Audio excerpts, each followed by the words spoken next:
Now, I had an amazing experience. I was 45 years old. I'd been conducting for 20 years, and I suddenly had a realization.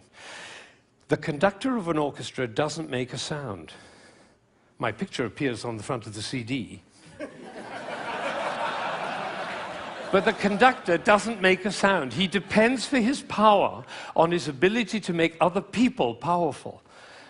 And that changed everything for me. It was totally life-changing. People in my orchestra came up to me and said, "Ben, what happened?" That's what happened. I realized my job was to awaken possibility in other people. And of course, I wanted to know whether I was doing that. And you know how you find out?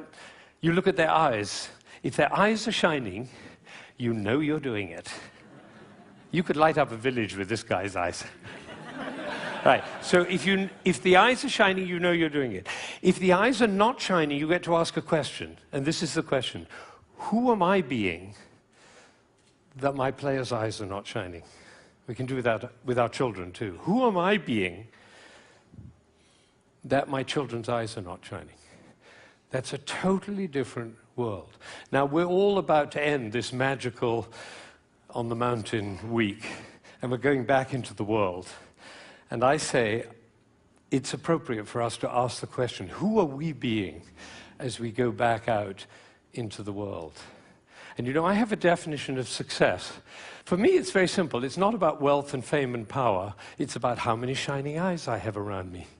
So now I have one last thought, which is that it really makes a difference what we say, the words that come out of our mouth.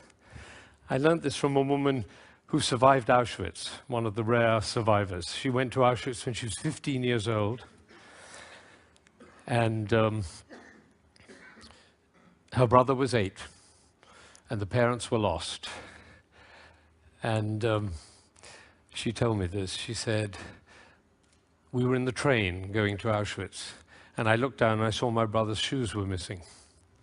And I said, why are you so stupid? Can't you keep your things together, for goodness sake?" The way an elder sister might speak to a younger brother. Unfortunately, it was the last thing she ever said to him, because she never saw him again.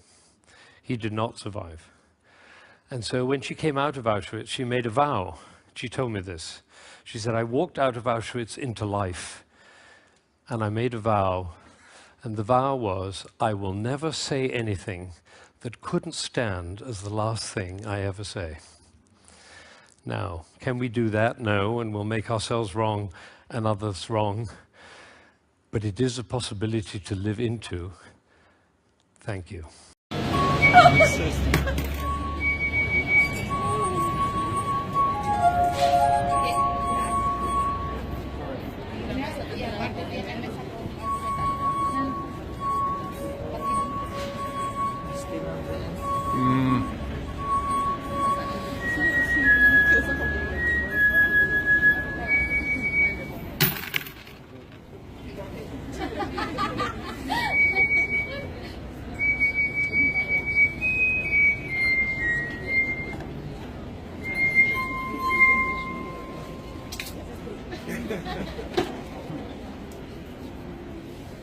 Visit Carmen.